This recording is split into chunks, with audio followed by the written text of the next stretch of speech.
Judicial chief judicial magistrate, उनकी competence में मैं सवाल नहीं खड़े कर रही हूँ, लेकिन जो बात आप कह रहे हैं वो अभी 3 दिन पहले जस्टिस एसके कौल ने सुप्रीम कोर्ट में कही है कि जिस तरीके से सेशंस कोर्ट में बेल के मामले लंबित होते हैं, तो उसमें उन्होंने कहा है कि अगर चीफ जुडिशियल मैजिस्ट्रेट इस तरीके का फैसला देते हैं जहां पर बेल्स लंबित रहती हैं, तो उन चीफ मैजिस्ट्रेट्स का जो जुडिशियल काम है उसको विड्रॉ कर लेना चाहिए और उनको जुडिशियल एकेडमी में ट्रेनिंग के लिए जाना चाहिए। ये बात उन्होंने कही थी। मैं कभी दीपक के पास जाती हूँ इस पॉइंट पर कि दीपक मुझे ये बताइए कि क्या अब जिस तरह से रेणुका चौधरी ने आज डेफेमेशन कह रही है कि वो फाइल करेंगी प्रधानमंत्री नरेंद्र मोदी के खिलाफ, जो सूचना वाला जो उनका बयान है संसद के अंदर, तो क्या आपको लगता है कि कांग्रेस उसी तरीके की जो टिट फॉर टैट राजनीति है कि अब डेफेमेशन को ही, एक क्रिमिनल डेफेमेशन को एक टूल बनाया जाएगा और बाढ़ लग जाएगी? क्योंकि क्रिमिनल डेफेमेशन का जो स्टैट्यूट है उसमें टाइम बार नहीं है, ये बात सबको पता है। तो पुराने केसेस 80s का ईरा याद करिए,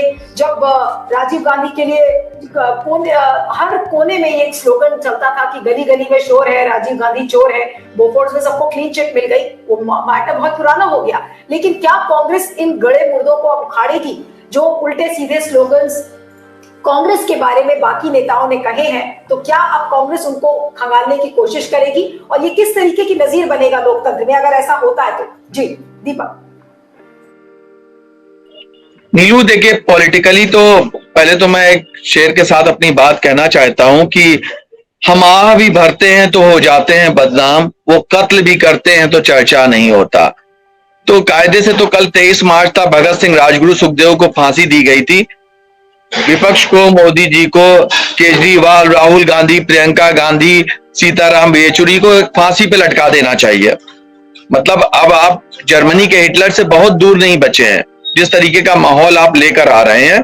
और अपने यहाँ भी करेंगे, ये पार्टी के अंदर भी करेंगे, करते आए, हरेन पांड्या से लेकर सिविल सोसाइटी में भी करेंगे। लोया वाला केस इस तरीके से, पुलवामा भी होगा और ये सब भी होगा। प्रैक्टिकल पॉलिटिक्स ये लोग कर रहे हैं। लेकिन जहां तक बात आपके सवाल की है, तो कांग्रेस पार्टी लड़ाई लड़ेगी और कांग्रेस पार्टी के लिए जीने मरने का सवाल है। और कांग्रेस पार्टी के लिए ही नहीं, सारे विपक्ष के लिए हम लोग जितनी मीटिंग्स करते हैं, लोगों से मिलते हैं, सबका कहना है कि 2024 का चुनाव आखिरी चुनाव है।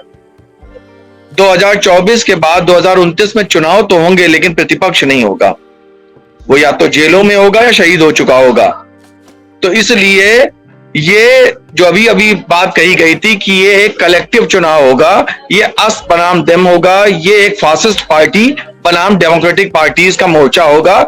आपसी असहमतियां चाहे जितनी हो, राहुल गांधी को इससे फायदा होगा।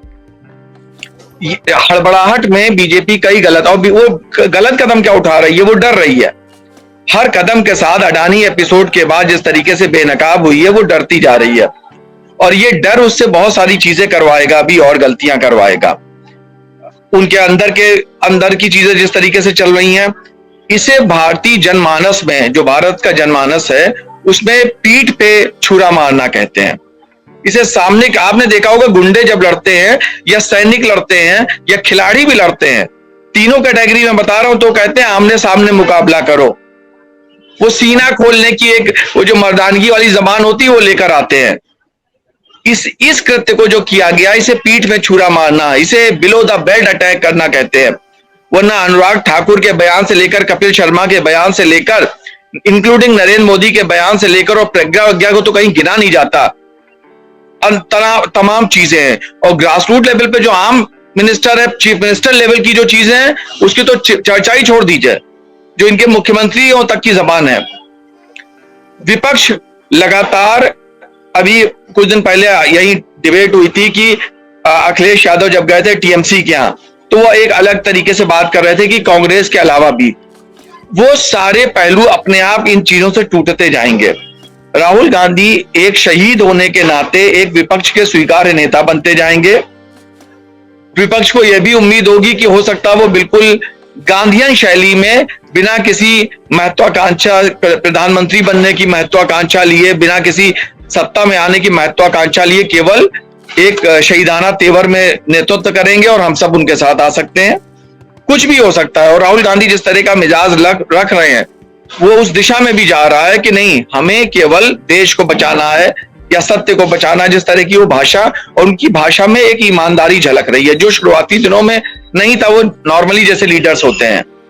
तो राहुल गांधी को न केवल कर्नाटक के चुनाव में बल्कि देश में भी एक स्वीकार सिंपैथी के साथ एक्सेप्ट किया जाएगा। लोगों की हमदर्दी है, क्योंकि किसी के ऊपर जरूरत से ज्यादा जब जुल्म होता है, आप अभी बता ही रहे हैं। दूसरी बात, ये जो क्रिमिनल केस वाला है, हम सब लोग जो पॉलिटिकल, हम सब लोग, तो आपको लगता है कि बीजेपी के लिए ये चीज वाकई में बैकफायर कर सकती है 2024 के लिए, जिस तरीके से चीजें हो रही है?